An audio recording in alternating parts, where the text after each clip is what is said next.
Hello, this is the Goldsmith here with a very special MetaVenturist interview. I am going to be joined by Stosh from the UPX Spark Exchange. Stosh is a programmer developer in the Upwind community, has been with the Upwind community for at least a year and a half, if not closer to 2 years. We'll get into that in a little bit. And really, as part of that development, did help bring in one of the first Spark exchanges to the game of Upland, and as a layer 2, now officially as recognized as a layer 2, with layer 2 dev shops in the game of Upland.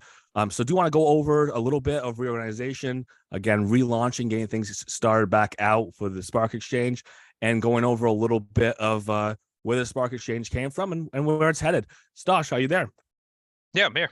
Thanks for having me, Goldsmith. Yeah, oh, absolutely. Thank you so much for joining me today. I want to start out at the beginning because, like I said, I got a little bit of the history. I was there. I remember when things were coming together. 14, 16, 18. Oh my gosh, I guess it's June now, so almost 2 years ago. When you were working on, it wasn't even Spark Exchange, but it was prior to that with some earlier tools, correct? correct. Yeah. So my first entry into Upland was like November of 2021. The second I joined, I knew we needed data analysis. And with that, I bought it was Upland Data Hub at the time. I renamed that UP2 Data Hub.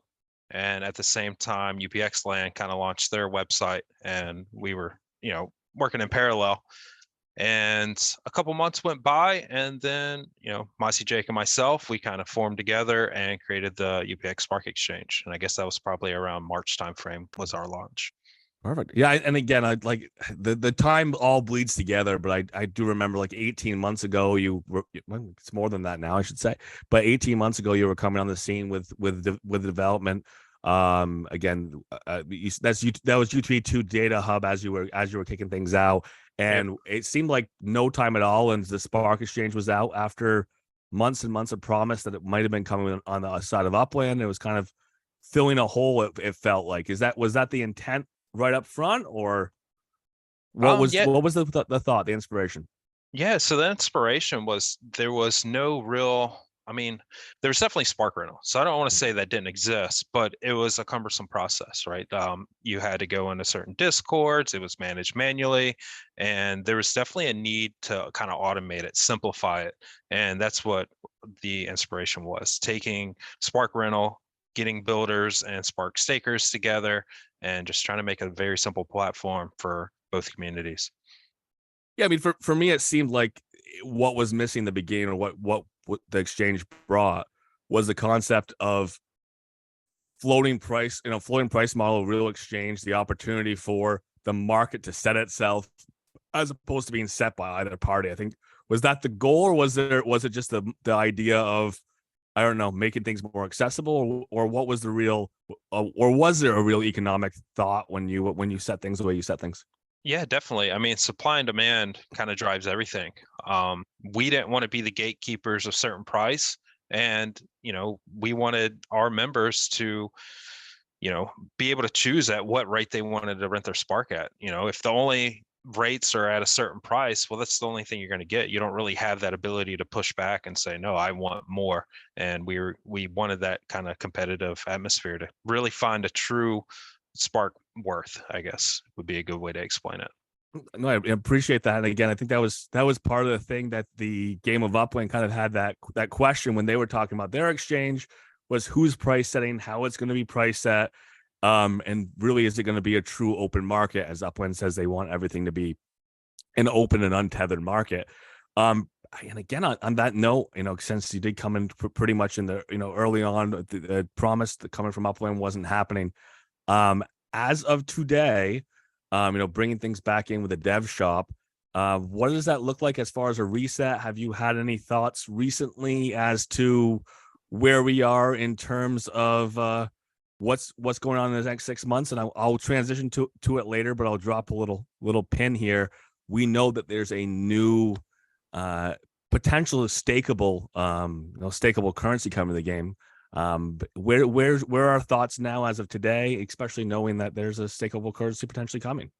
Yeah, I mean, we're going to continue to navigate these waters as they come at us, right? So we went into this, we did the hackathon in 2022, right while I was on stage, they said, look, this is on our roadmap. And, my response was, well, we're not here to compete with you, right? So our ship is a lot smaller than Upland's ship. So we can pivot, we can move around a lot quicker and adapt to the currents than they can, right? And that'll be our goal, right? If they throw new requirements, we adjust. Same thing with the dev shops, the escrow services, everything from a developer standpoint that they've thrown at us, we've pivoted and we've done our best to meet those requirements. Perfect. And the kind of the little pinpoint, obviously, on my side is, theoretically looking at something a stakeable, a stakeable token, with life coming to the game of Upland, with the potential of Protum, later becoming STEM. Is that something that's even on the gamut already, or on the long-term roadmap? Yeah, I mean, we definitely want to stay relevant with all these different changes. What that looks like, I couldn't tell you. I have no idea. But if they give us the opportunity to have a rental service, or give the community the ability to use their Spark in other ways, we're going to try to accommodate that and incorporate that into our system. Perfect. And I do want to put something out there, because again, we're talking about a time frame here. I know as of right now, you and Caffeine putting things back out with the Spark Exchange. What is the programming load? What does the share look like between you and Caffeine? Whose code is where, and how are you guys working together collaboratively? Yeah, so from the creation, the core code was developed by myself. Caffeine has a software background. Both of us, our full-time job is developing software. So we can both code really well. But his focus is more infrastructure, handling the servers, making sure our caching engines are running, our databases are up and running, all the block chain listeners, all that stuff is working the way it's supposed to be, the networking side of it. He guides me when I run into issues on, best practices. But the hands-on development stuff at the moment is mostly on myself. He will pick up, some tasks. I'm like, hey, can you knock this out for me? I'm going to focus on this. Let's get this to the market. And, we work really well hand in hand together. So like the container logic stuff, when that was coming out or being pushed out, I don't know, what, 6-8 months ago, that made it possible to start putting the dev shop together. That was you putting that together. So we did in the hackathon, we did the first proof of concept. Now Upland, since the hackathon, kind of changed some stuff. And at that point, Mossy was actually running that. I was transitioning, moving across the country. I relocated. I had some military stuff going on. So life events kind of prevented me from being as hands-on as I wanted to be. And, a lot of that did fall on Mossy, and he did a fantastic job handling it. But moving forward, I mean, it's I don't see any issues of why we can't handle that. So that's something you've already immersed yourself in. You're very confident in. You've worked with the container logic. Again, we know that it's shifted in the last. I remember, because I was part of the hackathon 2022. We got in and played a little bit with that version of what was there. That's obviously changed as far as the escrow is concerned. But that's something you've kept yourself apprised to. As that shifts, which Upwind has suggested it may be shifting a little bit here, with new forms of assets being added to the classes that can be used within the escrow service. You're on top of that, and you're just ready to roll with it. Yep. I've got access to all the APIs. All of our corporate account permissions are in place. The last week, I know it was. It felt like a eternity for a lot of members that, we weren't just turning things back on, but we took the time and analyzed every piece of software that we had, made sure that we understood it, that it was working correctly, that things were talking the way that they were supposed to, and kind of optimized some of those pieces in that process that we knew needed support. We had feedback requests that we incorporated. So in terms of software and being able to produce and move forward, there's not going to be any issue with that. I think you kind of brought that up. I mean, you guys were down for a week and a half, almost 2 weeks, I think, when you're trying to fully reorganize things, and poof, you guys are back up. Everything looks to be running well. As far as how everything's running in terms of the process and the turnaround time, latency, that's all back to where it was 2 weeks ago. Everything's running smoothly. Yes, sir. Perfect. I love to Yeah. hear it. And again, kind of that address a little bit brought up you and caffeine, obviously moving forward. That is new partnership, again, or that is the partnership in the Spark Exchange moving forward. I know that there is a kind of this little discussion or talk in many of the development communities about what is UDN Pro and what does it look like and what are the benefits and how is that actually going to affect the developers who are already putting in tons of work and who've already put in tons of work, who've already gotten purple dots. How's process look like for you guys on that UDN Pro side? Have you already talked to the team about what that looks like moving forward for you guys? Yeah, so with the coming back and reforming and Mm-hmm. deciding on what path we were going to take, there were a ton of conversations with Upland directly, trying to figure out, was it feasible, what that looks like if we keep the doors open, what the process is. And from those conversations, things seem promising. We still have to reapply. There's Mm-hmm. still, we have to go through the whole gambit again. Yeah. Um, Luckily we have a strong community. I think what we're doing kind of speaks for itself, and we'll see what happens. Perfect. So it's something that's on the on the agenda. Something you guys are looking at moving forward. Not something that you have a timeline on yet, but definitely something that you're going to pursue. Oh, definitely going to pursue it. Yeah. Oh, perfect. And as of today, I do always keep my eye out there. I know you've added tools, taken tools away. Had some format for what you're gonna have as far as neighborhood tools and looking at potentially other builder tools and the way things were lined up for any data. Is that going to be a focus moving forward? I know that's how you got things started in your community with Upland. Is your experience with the Upland community was the data side of things. Is that something that's going to be a renewed focus now that you're putting more effort directly into development?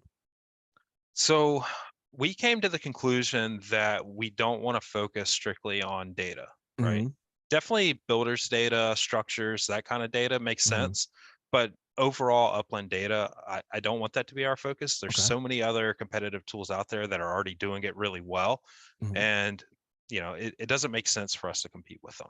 Perfect. I'd rather focus my energies on giving tools that benefit, builders and stakers and creating that type of utility. So with that in mind, so you are specializing. I mean, have you looked at things like the neighborhood scores and how that, that is going to recalculate or potentially, force people to look at how they do their development plans or the way the scoring for new structures helps with those development plans? Um, how that may be, necessitate new tools, necessitate new ways of looking at development? Yeah, definitely. So in one of the conversations I had earlier with X1 and their promotional release that'll be coming out tomorrow will be, we've been working with UPX World behind the scenes trying to come up with a way to form an alliance. Mm-hmm. And with that alliance would come incorporating their data analytics into creating a type of maybe a guild system, a neighborhood system that allows these communities to have voting rights or if you're in a neighborhood and you want to come to the Spark Exchange, then we incentivize it. Maybe I give a discount, maybe we do promotional things that if you're staking in this neighborhood, the community pulls together and they are able to, work together as a group and build, which ultimately kind of drives competition. It drives their scores up. It adds a lot of gamification to it. So we've been discussing on how to incorporate that into both systems. Speaking of specialization, there you go.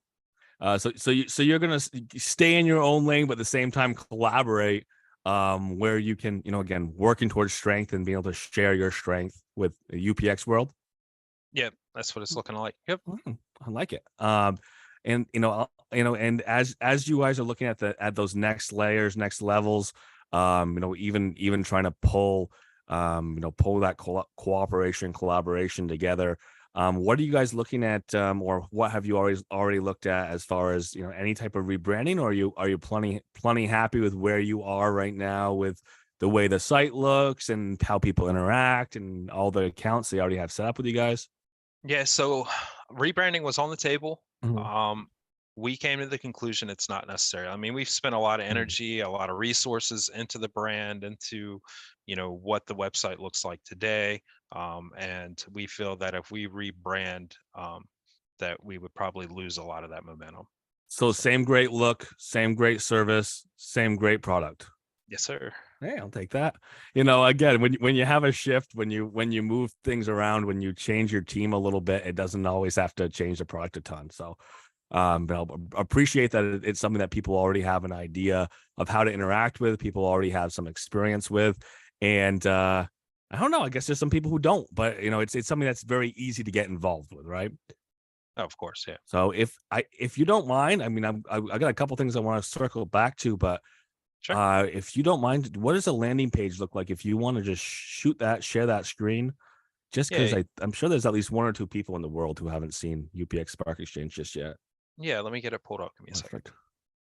And as you're pulling that up, obviously, um, just like any other purple dot developer, you have a way of linking, the UPX Spark Exchange with people's UPX in layer one Upwind, correct? That's part of the whole system as of right now. Sorry, say that one more I time. I was looking at apologize. screens. Yep. No, no, no, no. Multitasking I it. do the same thing. I got Yep. a couple monitors. If I go peek at my other monitor, I don't know Yep. where I am over here. No, if I said based on the new site or the site that's been there, you obviously people have their account, they set up their account, and just as a primer to making everything work, you guys have that same except outside developer or whatever the code is for outside developer in the game of Upland, allowing people to utilize their UPX into the UPX Spark Exchange economy, correct? Correct. Yep. Yeah. So an easy way to explain it, we have a internal banking system within the Spark Exchange, right? We'll call it layer 2 UPX. And essentially when you use Upland's escrow service and make a deposit into our system, then our banking system kind of kicks in and you're able to pay for your services through our system, right? And say you deposit money, you decide we're not the fit for you and you want to make a withdrawal, then at that point we will deposit it right back into your system. Or you're fortunate, you've got some Spark, you go and rent it, and the same process, you earn for the Spark that you use, and you can withdraw that right back into your Upland account. So another way to put it is your exchange between Upland and UPX Spark Exchange and vice versa is a single transaction. Transactions inside the system, inside the banking system, aren't each individually a UPX transaction within the game of Upland. Therefore, community pool fees aren't tied into that. That is Generally, correct. Yep. hint hint. It's cheaper to operate inside a unified banking system. Yes. And I think just to be clear, that's a side result of of course. the way the system. Yeah, it wasn't. No, that wasn't the intentional of it. Yeah. No, it's not a way to hide money from UPX. I mean UPX from Upland. Honestly, I'm one of the people with biggest proponents of the community pool is there for a reason. There's a reason why there's transactions inside the game of Upland, and there's a point where transactions take place outside of Upland. That happens with the UPX Spark Exchange. It happens with other layer twos as well. And realistically, what is a Upland transaction? What isn't? Upland can define that, but as of right now, if it's not happening in layer one, it's not a layer one transaction. It's not taxable at that point. So I'm right on it. I know you guys are following the rules. I think Upland can change the rules if they want to. Yeah. But they are where they are right now. So you put your money into UPX Spark Exchange. You can see, and again, if you want to, if I don't know if you got it pulled up yet, but you can obviously see what the open market is, what is available for stake as of any given time when you jump in. And if you have the Spark, you can go and stake. If you've got the UPX and you want to build something, you're gonna go into build or try to set a new building. I don't know if you want to pop that up so we can at least see that. If you're ready, I'm ready. I'm ready whenever you are. All right. Can you see my screen? Oh yeah, there it is. All looks good. Yep. So while we're on the home page, right? So this is the landing page. Some main points to look here, right, is the number of build contracts that are happening and how much Spark is being used at any given moment. Hey, Right? that number's jumping up. This is live, right? Yeah, that's live. Yeah, I think that caches for about 10 minutes. So every 10 yeah, minutes it changes, right? yeah. And just for the history, we've completed over 10,000 builds, right? And a ton of Spark hours, things like 25 million and some change there, right? And So this isn't a year and like year and 5 months, right? yes, Amazing. right. So move this tab here. Right. So once you get logged in, you get registered, you will have to verify the third-party app within Upland. It's a super simple process. They did a great job making that. And then, we kind of get access to seeing your Upland account and then managing those transactions in and out of our account, and then also monitoring your actions on the blockchain. So if you add Spark to a building or you remove Spark, all that stuff gets logged into our system as well as it being logged into on the blockchain, right? So this is kind of your profile, your landing page. We have our banking system, right? So you can deposit, kind of walks you through where our dev shops are. Once you get next to a dev shop, you just decide how much you want to deposit, you hit the button, and our system handles the rest. It's all automated. You'll have to go in and accept that, you're approving that transaction in, right? And the second you accept that, it takes about 6 minutes for the full transaction, right?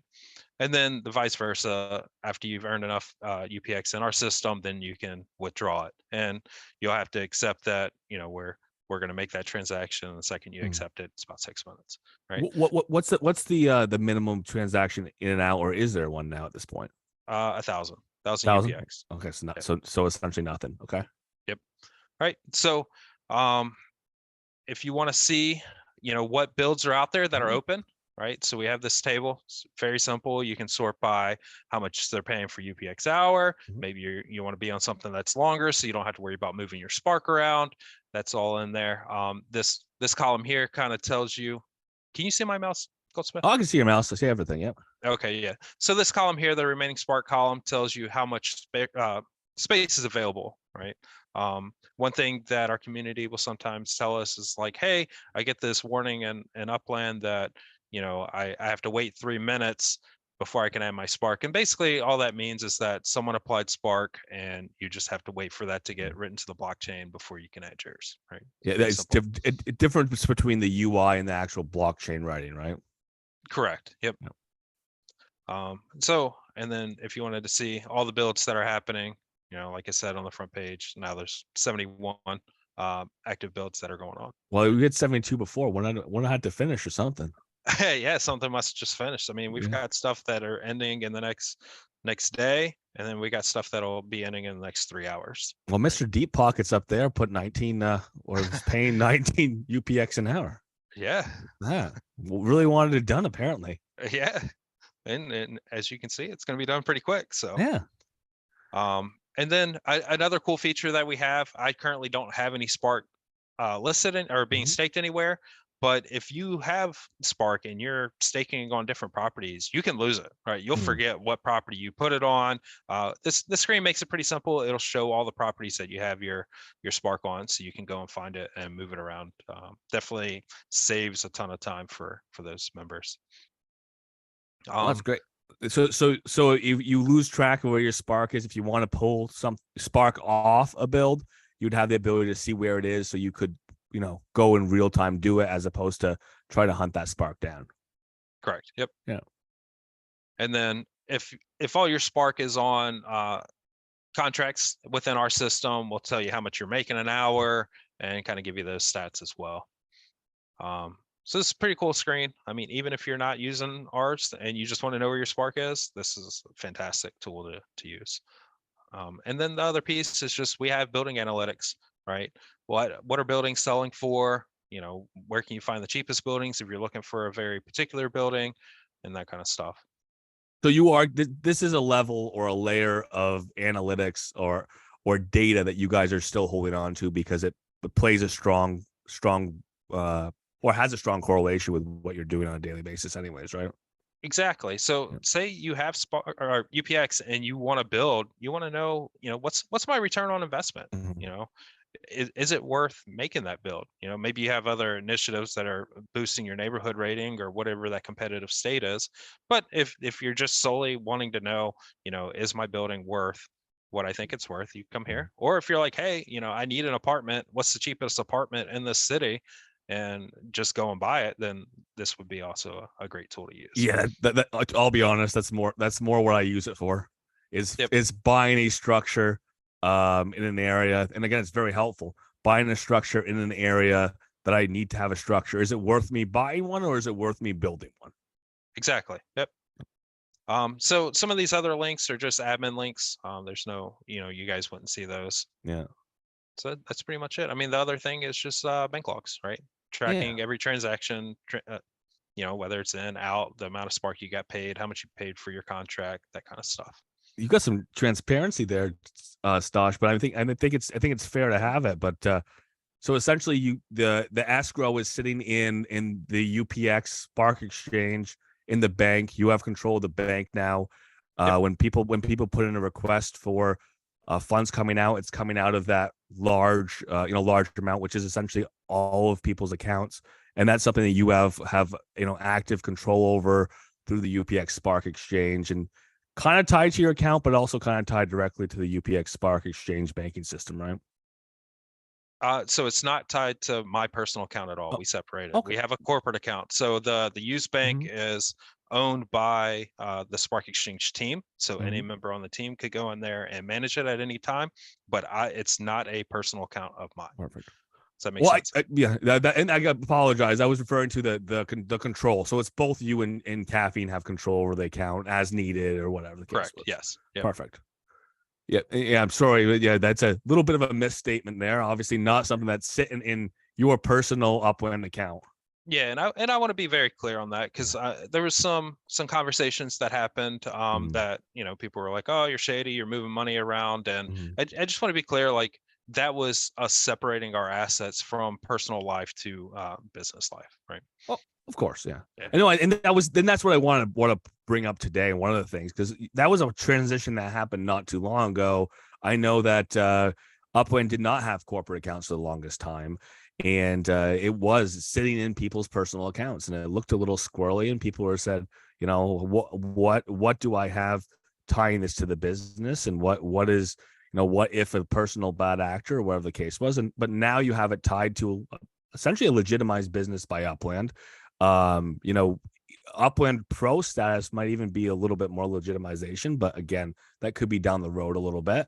But you know, you have an organization, you have some history, you've got a couple partners who have a year and a half into this business, and the business itself is what's controlling that bank account.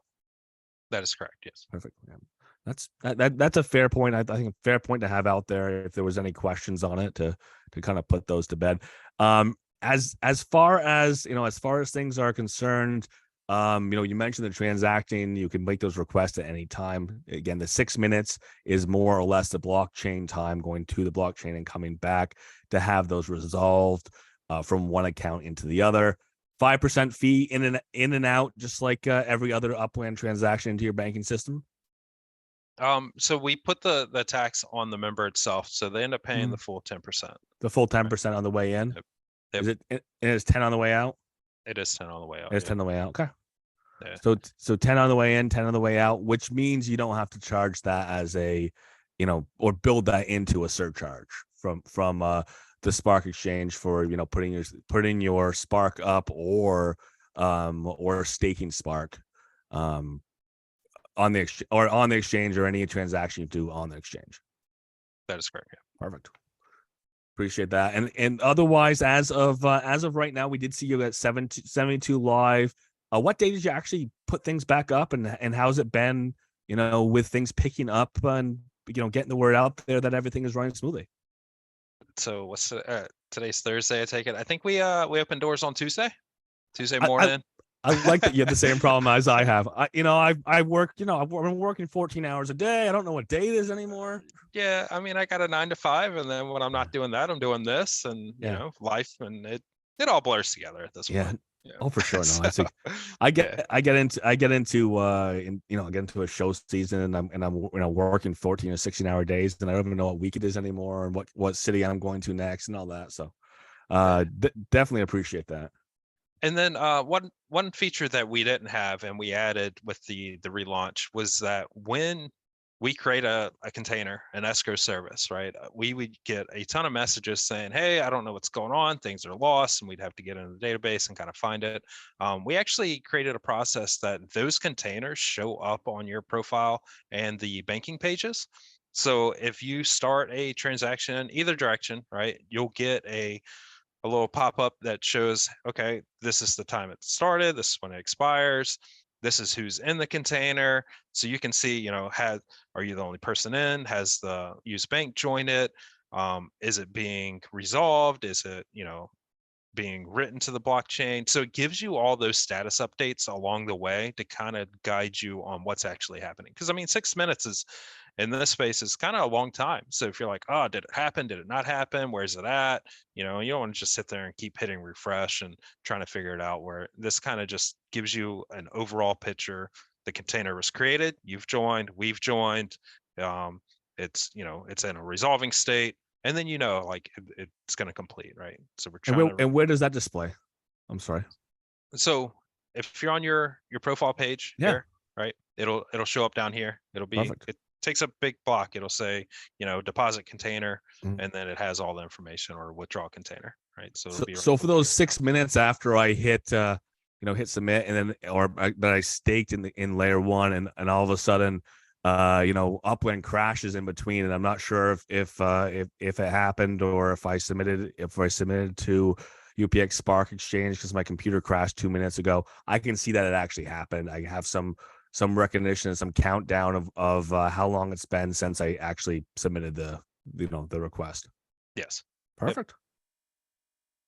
That's something we don't have in Upland layer one, just so you know. So in their defense, Yeah. we've been pushing them along for certain Mhm. features, and Mhm. that is something we've told them that we need to see. So To see the UI represent what transaction is pending. yeah, Wouldn't that be nice? it would be nice. Yeah. No. The team is awesome as far as some of the individuals concerned. I should say I can't speak for every individual who works for Upland, but the team's been really awesome, at least on my side, as being more responsive, taking questions, taking suggestions, more so than they ever have been. So I got to commend them for that. I mean, what's the experience been like? Because again, you were in UDN since there's been UDN. What's Correct. your experience been like with the UDN? I mean, are things running better than ever? Are there's any concerns going on as far as latency between suggestions and implementation? Um, I feel like anything that we voice, Mhm. let me take a step back, right? There's a Yeah. proper way to voice a solution, right? Mhm. Or a problem, and that is to provide the solution with it. And anytime we find a problem, we try to give the best suggestion that from our perspective. We feel like a lot of times that is heard. Sometimes, maybe it gets pushed to the side, maybe not. But I feel like any major requests that we've made, Upland has made some sort of attempt to accommodate, or maybe it wasn't one for one, but their solution satisfied the request, right? Um, and there's a lot of community members in the UDN that provide solutions all the time, and I think they're very receptive. I thoroughly enjoy the UDN uh, community. I think Upland definitely listens to members of the UDN. I see it all the time. They'll post out, "Hey, these updates are going out," and we're like, "Yay!" It's the suggestion was heard, and it's great. And it also gives us, a channel to talk to them directly and say, "Hey, we've got an issue. This is what's happening," and they can jump on it. Or, "Hey, this is a quality of life, something that as a developer we would enjoy." Or is it, "Hey, our members are hounding us and they want to see this, and I can't do it because we need this implemented," right? So there's a lot of different avenues, and I think they're great. But that is a Q3 it's on the roadmap anyways as a Q3 milestone tent pole, wherever we want to put it, that the Upland is working on, is increasing tools to the UDN network. Is that something they've already given you a little bit of a, here's the 3 or 4 things we want to do in the next 2 months, or is that something you guys are still sitting there with crossed fingers and waiting to see what the team has for you? They definitely tell us what's on the roadmap. You know, it's obviously it's up to them. They've got a big ship, and we're not the only thing that they're working on. You know, their team is limited, but to see that their focus is being able to have these layer 2 applications interact and with Upland the way that they do, and just kind of building that out is fantastic. And then the one thing that I've been had my eyes out for a while, it's not on the roadmap for Q3, but it is something that, you know, has been told to many parties that it's coming, it's coming. Have you guys looked into the potential of what Spark staking looks like on, you know, specifically asset production in factories? That is something that Upwind's talked about. As far as I know, again, my programming knowledge is limited. My language set is limited, but it would seem that because of the way those physical assets interact, the way that we're staking to those factories, is it going to be a different escrow container, or is it going to be an easy solve when it comes? Whereas you're going to jump right to it and say, done deal, you can stake to a build. Right. So I don't know the requirements. They haven't told us the requirements. They haven't even kind of, you know, given us an idea of what that would look like. But knowing Upland, what will probably happen is they'll create another EOS account that manages those actions on the blockchain, similar like they did with the escrow service. And at that point, as a third-party developer, we have access to monitor that, right? So similar to the way we work now is when you stake, I see that transaction go across and I can give you credit for it, right? So if hypothetically they follow their same construct, when you add Spark to the factory, I can give you credit for adding Spark to the factory. So will there be some development changes? Yes, but it'll mostly be like, hey, let's make sure we're monitoring this. Let's store it in the right records. Let's, you know, log it correctly. You know, maybe we have to add, instead of it being just a regular structured Spark staking, now it's like, hey, let's have a whole nother category that's for factories, right? That kind of stuff. Perfect. Yeah, because the one thing I do know is because those are more sequential and they're going to change from staked on one item potentially to another, to another, to another. And that would be the question, right? How do you set that stake aside and then essentially chain it, right? Either do it, you know, a tandem or a chain where it's going from one stake to another without somebody having to do an intermediary action. And maybe that's on Upland side. Yeah, I think definitely going to be on Upland. Like, I don't have any control. Like, if you were to say, hey, use my Spark for whatever you want, I can't. Right. What I would love to, you know, that'd be fantastic. But at this point, we can't. So, you know, from my perspective, if you have a factory and say max quantity, easy numbers is 100, and for whatever reason, the community puts 100 Spark on there, but the factory isn't actually making anything, now where, you know, is the factory obligated to pay for Spark? So there's definitely unanswered questions that until it is what it is, we don't know. And maybe when the factory starts a build, you know, making whatever item, that new item start hits the blockchain, you know, but at that point, do I know what Spark is actually being used on it? You know, so there's definitely a lot of possibilities, but I think, you know, with working with the Upland team, they'll give us a nice little workflow roadmap of what that looks like. So yeah, that was one of my questions of like, is there more questions than answers? And it sounds like there is, because I do know from people who are, you know, in the manufacturing side of things right now, that it's kind of that way. You stake it to your line, you run your line, you have a number of things that you're building there. So the way that's going to look, obviously, it's not something you guys are even looking at yet, right? As far as the way that looks in the blockchain, or some of you guys haven't gotten into too deep as far as what's currently happening. Correct. We haven't messed with any of that yet. So fingers crossed. I mean, it sounds like you're like, it's something you guys are going to be able to get figured out pretty quick, pretty easy, especially if the team has their head on their shoulders about, you know, being able to have that data easily accessible on the blockchain. And of course, blockchain-based game, hopefully that's going to be there.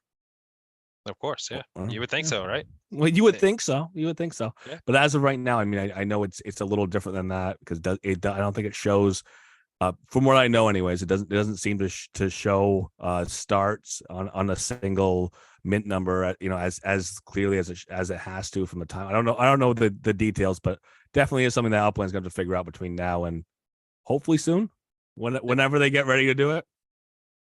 Yep, we'll be here and ready. Hopefully we get the insight so we have a minute to build it out before it starts happening. But if not, then we'll adjust and we'll figure it out as quickly as possible. Love it. As far as things for you guys now, it sounds like moving forward, keeping a lot of things the same. You and obviously Caffeine running things out. Bank set, the site's back up. It looks like it's just as easy to use as it's always been. You have some partnerships and thoughts in mind. What am I missing? What are you guys working on here moving forward? What do you want people to know about the UPX Spark Exchange as of right now, the end of July 2023 and into the future? Sure. So the two biggest requests we get right now, first one being alerts. We're trying to come up with a good solution on how to, when a new contract comes out, send out an alert, right? Maybe you've got Spark and you're only making 5 UPX an hour, but someone puts one like we saw the 19 UPX. You want to know about that instead of looking at the site every 10 seconds, trying to see if something pops out, right? You get an alert on your phone and then you're like, all right, let me copy that link. Let me move my stuff around real quick. And you go and handle it. So we're trying to come up with a good solution with that. Caffeine has experience creating gaps. And I think with his skill sets, we'll definitely be able to push out something fun.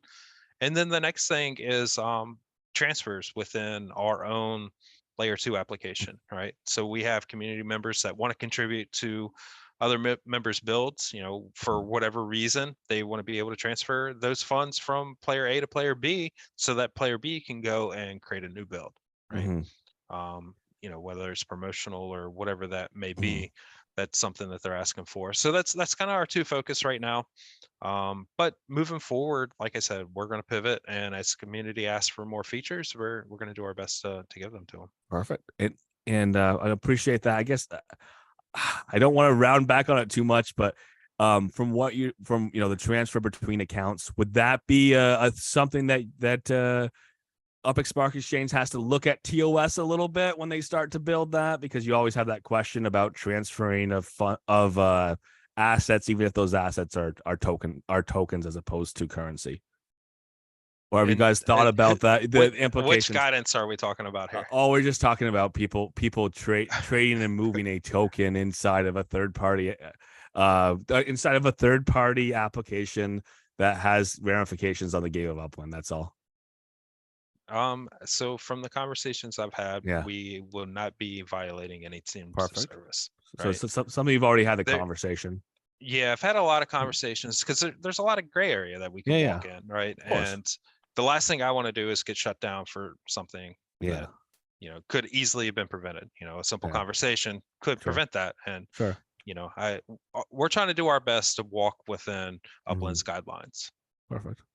Yeah, and as long as the incentive for misuse isn't there, people typically don't. But I know Upwind has worried a lot about the TOS in the past, and as long as you're having the conversations that need to have, it sounds like there's not going to be an issue there, with the banking system moving forward. Right. Yep. Perfect. And I don't want to develop resources into something that's going to get me in trouble as well. You know what I mean? It doesn't make sense. No, I wouldn't anticipate you would. I put the question out there because the question's been raised in the past: is how do these third-party banking systems, play ball or not play ball with the game of Upland? And it sounds like you're already on top of that. So that puts a lot of strength moving forward. So I appreciate that you've already had those conversations. Yep. Perfect. Well, on that note, you mentioned the two items that you guys are, working forward, moving forward.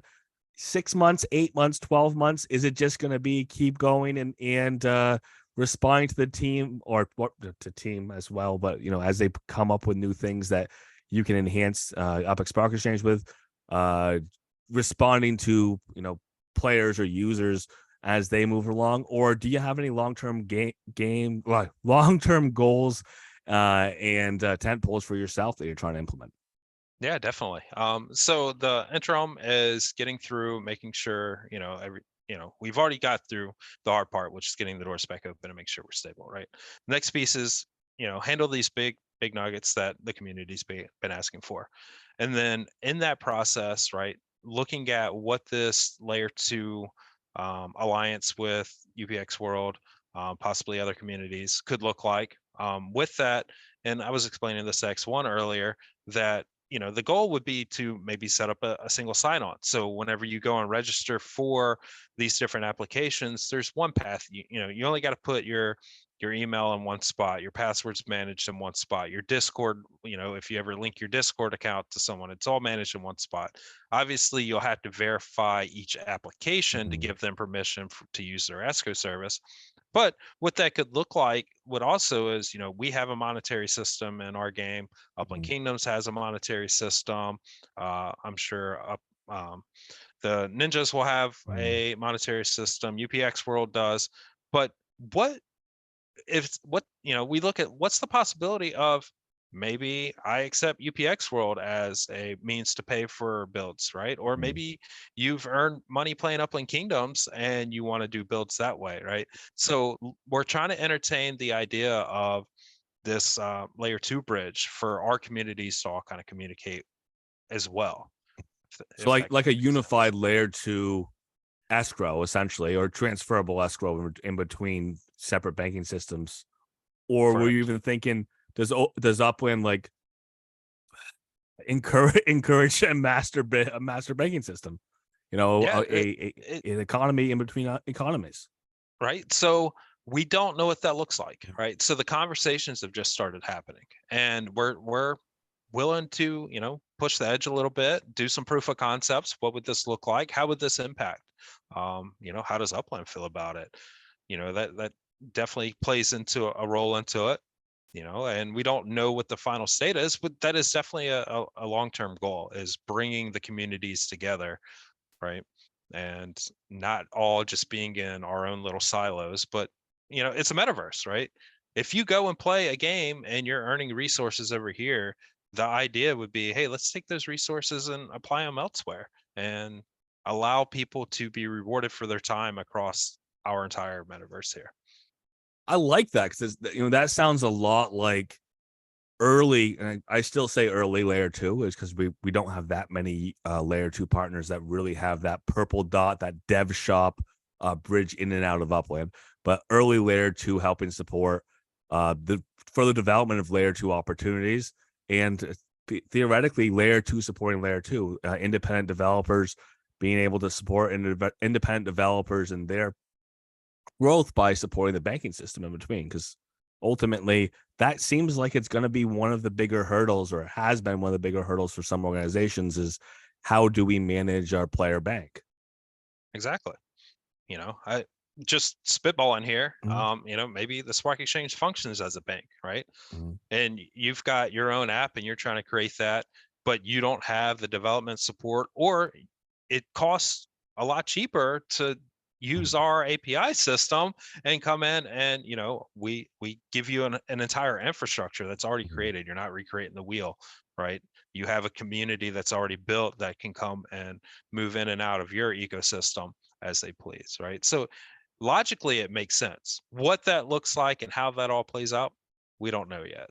I hear that as you putting your hand up. You're putting your hand up and saying, yes. hey, project that has a question about how do I run my bank? Right. Exactly. I'll get my plugs in there where I can, but no, these are the conversations that we're having behind the scenes, right? So when I look long term, it's trying to figure out how to bridge these gaps. It's definitely a problem that's out there that we would like to solve, and if we can, then we're going to shoot towards it. Who knows, we may get shot down and told, hey, don't do this, and then we'll have to pivot and try to figure something else out. But as it stands, there's definitely a direction that we're working towards. I mean, starting out having those conversations with the team, which it sounds like you guys do. You start out with that conversation with the team. They give you the green light. You do it. And it sounds like as long as you're doing that, and something you've been doing, you're not going to hit many roadblocks. As long as you ask permission before you just start running out bravely out into the wilderness. Yeah, I mean, there's also the philosophy, if you do it until you get told no, but I personally don't like operating that hard into it. But no, it's definitely conversations that need to be had. I've reached out to a couple community members to see who would be interested in moving forward with that, what commitment would be there, how much dev time do we need, so that process is happening. And once we have a game plan, then we'll go back to Upland and say, hey, this is our game plan, this is what we're wanting to do, how, from you we need XYZ, and this will be the impact that we see.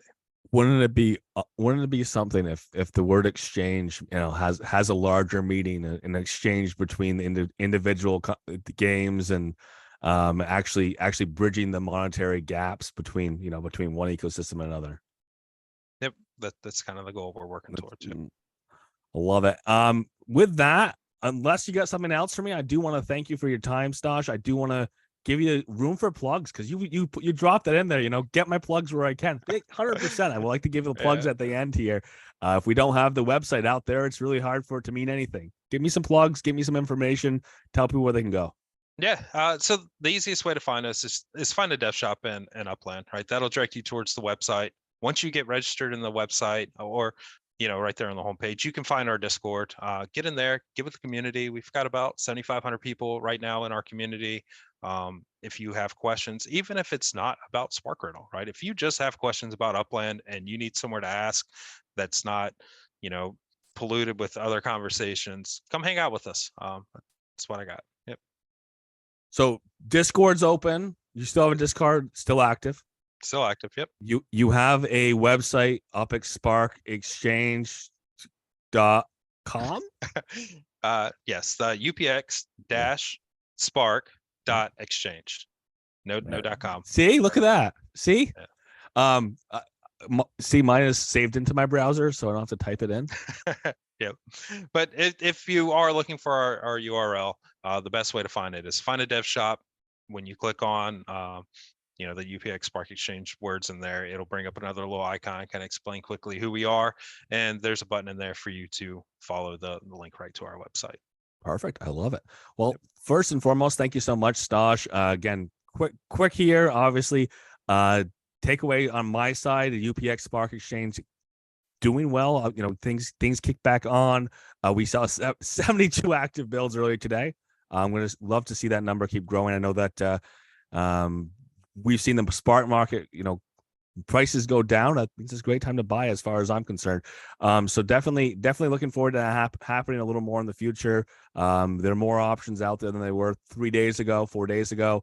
Thank you so much, Stosh, for everything you've done so far. Looking forward to what you've got in the future, and thank you for your time today. Yeah, thank you, Goldsmith. I appreciate it. Thanks for having me on. Thank you so much. Yep. Take care.